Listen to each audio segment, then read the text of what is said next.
इसके बाद हमारे पास छोटी छोटी डेफिनेशन है, एक है पॉजिटिव एक्सेलरेशन और एक है नेगेटिव एक्सेलरेशन, ठीक है ना।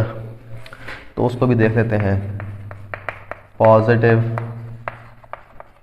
एक्सेलरेशन, पॉजिटिव एक्सेलरेशन क्या होता है हमारे पास? देखें, जब आप बाइक चलाना शुरू करते हैं या आप गाड़ी ड्राइव कर रहे हैं, गाड़ी ड्राइव करना शुरू करते हैं, तो आप जो है वो एक्सेलरेटर पे जो है वो पाँव रखते हैं या हाथ से आप रेस देते हैं मोटरसाइकिल को, ठीक है जी। तो आपकी वेलोसिटी ज़ीरो से इंक्रीज़ करती है ना, आपकी वेलोसिटी जो है वो ज़ीरो से क्या करती है? इंक्रीज़, ठीक है जी। जब वेलोसिटी इंक्रीज़ करती है तो वेलोसिटी चेंज तो हो रही है ना, 0 से 10 पे जा रही है, फिर 20 पे, फिर 30, सो ऑन, जितने भी जा रही है, ठीक है ना। तो जब आपकी वेलोसिटी इंक्रीज़ हो रही होती है ना, तो एक्सेलरेशन भी असल में वेलोसिटी की ही डायरेक्शन में होता है। समझ आ गई?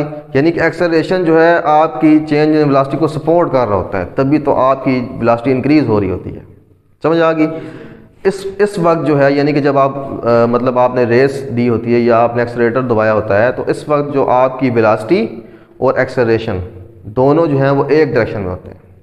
तो इस वक्त जो हमारे पास एक्सेलरेशन होता है वो होता है positive acceleration. When the velocity change in velocity is positive, ठीक है ना, या पॉजिटिव भी आप कह सकते हैं, या when the velocity is increasing, when the velocity is increasing then the acceleration will be positive acceleration, ठीक है जी। यहां लिख लेते हैं when velocity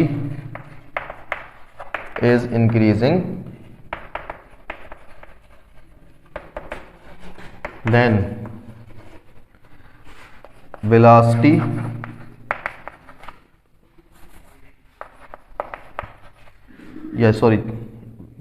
velocity change in velocity, change in, बल्कि velocity का लफ्ज़ आएगा यार, then velocity and acceleration are in same direction, same direction, ठीक हो गया। और नेगेटिव एक्सेलरेशन कब होता है? देखें, जब आपने एक ख़ास स्पीड जो है या ख़ास वेलोसिटी जो है वो गेन कर ली है, ठीक है, उसके बाद स्पीड ब्रेकर आ जाता है तो आपको ब्रेक सप्लाई करने पड़ते हैं। फिर इसका मतलब है आप मैक्सिमम वेलोसिटी से मिनिमम वेलोसिटी की तरफ आते हैं ना। समझ आ गई? मैक्सिमम वेलोसिटी से, लेकिन उस वक्त भी वेलोसिटी तो चेंज होती है, लेकिन आपकी स्पीड जो है वो स्लो हो जाती है। स्पीड आपकी क्या हो जाती है? स्लो हो जाती है। यानी कि अब वेलोसिटी आपकी फिर भी तो आगे की तरफ है, मतलब मूव फॉरवर्ड ही आप कर रहे हैं तो आगे की तरफ ही जा रही है, लेकिन एक्सेलरेशन अब ऑपोजिट डायरेक्शन में, एक्सेलरेशन जो है वो अब ऑपोजिट डायरेक्शन में। मतलब इस वक्त जो है जब आप ब्रेक सप्लाई करते हैं तो आपकी वेलोसिटी और एक्सेलरेशन दोनों ऑपोजिट डायरेक्शन में हो जाते हैं। और इस केस में जो एक्सेलरेशन होता है उसको हम कहते हैं नेगेटिव एक्सेलरेशन। क्या कहते हैं? Negative acceleration. और नेगेटिव एक्सेलरेशन का हमने एक और नाम भी है जी, नेगेटिव एक्सेलरेशन। इसको हम कहते हैं रिटार्डेशन भी कहते हैं। क्या कहते हैं जी? रिटार्डेशन, या इसको हम डीसेलरेशन भी कहते हैं। क्या कहते हैं जी? डीसेलरेशन। ये सारे इसके नाम हैं। तो इसमें आ जाएगा व्हेन वेलोसिटी इज, ये व्हेन वेलोसिटी इज इंक्रीजिंग की जगह क्या आ जाएगा? डिक्रीजिंग, ठीक है जी। आगे then velocity and acceleration are in same direction था, यहां पे आ जाएगा ऑपोजिट डायरेक्शन। इस वक्त जो हमारे पास एक्सेलरेशन होता है वो क्या होता है? नेगेटिव एक्सेलरेशन, ठीक है जी। या उसको हम रिटार्डेशन भी कहते हैं या हम उसको डीसेलरेशन भी कहते हैं, ठीक है। अब आप एक छोटा सा क्रिटिकल सा पॉइंट है उसको भी नोट कर लें। एक होता है एवरेज एक्सेलरेशन ना। अभी हमने एक फिगर यहाँ पे बनाई थी, ये एक पॉइंट था ए, ये था पॉइंट बी। यहाँ पे मैंने कहा था जी ये हमारे पास पॉइंट सी है, फिर पॉइंट डी है, फिर पॉइंट हमारे पास ई था और फिर हमारे पास एफ था। और मैंने बताया था कि ये टाइम इंटरवल जो है वो सेम है, 5 सेकंड के लिए थे, और इसमें चेंज इन वेलोसिटी भी सेम था, ठीक है ना। ये कितना था जी, 10, 20, 30, 40, और ये 5 सेकंड था। ये भी कितना था, 5 सेकंड, और ये भी कितना था। अब होता है एक एवरेज एक्सेलरेशन। क्या जी, एवरेज एक्सेलरेशन। देखें जब हमने यहाँ पे, ये तो वेलोसिटीज़ की वैल्यू थी ना, ये सारी किसकी वैल्यू थी, वेलोसिटी की।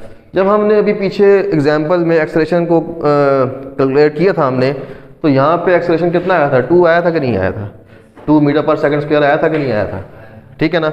और यहाँ पे भी क्या आया था, 2 मीटर पर सेकंड स्क्वायर, यहाँ पे भी क्या आया था। अगर आप इसका एवरेज एक्सेलरेशन निकालें, क्या निकालें जी, तो एवरेज का क्या फार्मूला होता है, एवरेज एक्सेलरेशन, एवरेज होता है sum of quantities divided by number of quantities.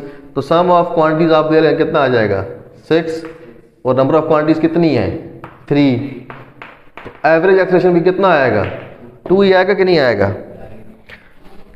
जो एवरेज एक्सेलरेशन है वो भी कितना आएगा, 2 आ जाएगा कि नहीं आ जाएगा, ठीक है ना। तो इसका मतलब है यहाँ पे एवरेज एक्सेलरेशन भी क्या है, 2 है। अब हमने भी बताया था, जब ये एग्जांपल हमने क्यों सॉल्व की थी, हमने इसलिए सॉल्व की थी कि ये हमारे पास यूनिफॉर्म एक्सेलरेशन है। क्या है जी, यूनिफॉर्म एक्सेलरेशन है, ठीक है ना। अब मेरी बात सुने, यहाँ पे अगर हम किसी इंस्टेंट पे एक्सेलरेशन निकालें, यहाँ पे हम पॉइंट ले लेते हैं कोई, वो है पॉइंट जी, पॉइंट जी। अब देखें एक्सेलरेशन यूनिफॉर्म का मतलब है कि इस पूरे इंटरवल में 2 मीटर पर सेकंड था, इस पूरे इंटरवल में 2 मीटर पर सेकंड है, इस पूरे इंटरवल में भी 2 मीटर पर सेकंड स्क्वायर है। एक्सेलरेशन की वैल्यू 2 ही है हर पॉइंट के ऊपर, हर इंटरवल के ऊपर एक्सेलरेशन की वैल्यू कितनी है। अगर यहाँ पे हम इंस्टेंटेनियस एक्सेलरेशन निकालेंगे, क्या निकालेंगे, यानी कि एक्सेलरेशन एट द इंस्टेंट जी, ठीक है जी, तो उसकी वैल्यू कितनी आएगी आपके ख्याल में, 1 क्यों आएगी, कितनी आएगी, 2 ही आएगी ना, क्योंकि इस इंटरवल में भी एक्सेलरेशन 2 था, इसमें भी 2 था, इसमें भी 2 था। इसका मतलब इस पूरे इंटरवल में 2 रहा है ना, तो इस पूरे इंटरवल में आप जहाँ पे भी, यहाँ पे भी निकाल लें कोई पॉइंट लेके, यहाँ पे भी कोई पॉइंट लेके आप एक्सेलरेशन फाइंड कर लें, तो वो वैल्यू 2 ही आएगी ना, क्योंकि यूनिफॉर्म एक्सेलरेशन है जो मूव कर रही है बॉडी, ठीक है। तो इसका मतलब है जब हमारे पास एक्सेलरेशन यूनिफॉर्म होता है ना, तो उस वक्त इंस्टेंटेनियस एक्सेलरेशन और एवरेज एक्सेलरेशन सेम होते हैं। आइए समझ के नहीं, अभी एवरेज एक्सेलरेशन निकाला है ना हमने, कितना आया था, 2 आया कि नहीं आया, 2 आया ना, और यूनिफॉर्म भी कितना था, 2 था। इंस्टेंटेनियस भी कितना आया है, 2 ही आया ना, ठीक है। तो जब भी बॉडी मूव करती है यूनिफॉर्म एक्सेलरेशन से, जब भी बॉडी मूव करती है यूनिफॉर्म एक्सेलरेशन से, तो उस वक्त जो हमारे पास एवरेज एक्सेलरेशन जो है वो इंस्टेंटेनियस एक्सेलरेशन के इक्वल होता है। इसको हम इस तरह लिख लें, अगर when body is moving with uniform acceleration, तो कौन कौन से एक्सेलरेशन इक्वल होंगे आपस में, ठीक है जी। When body is moving with uniform acceleration, ये एक्सेलरेशन लिखा है, ठीक है ना, समझ आ गई। तो उस वक्त क्या हमारे पास इक्वल होगा, जो एवरेज एक्सेलरेशन, एवरेज एक्सेलरेशन है वो इक्वल होगा किसके, इंस्टेंटेनियस एक्सेलरेशन के, ठीक है जी। यानी कि हमारे पास जो एवरेज एक्सेलरेशन है वो उस वक्त इंस्टेंटेनियस एक्सेलरेशन के इक्वल होगा। कब इक्वल होगा, जब बॉडी यूनिफॉर्म एक्सेलरेशन से मूव कर रही होगी, ठीक होगा जी।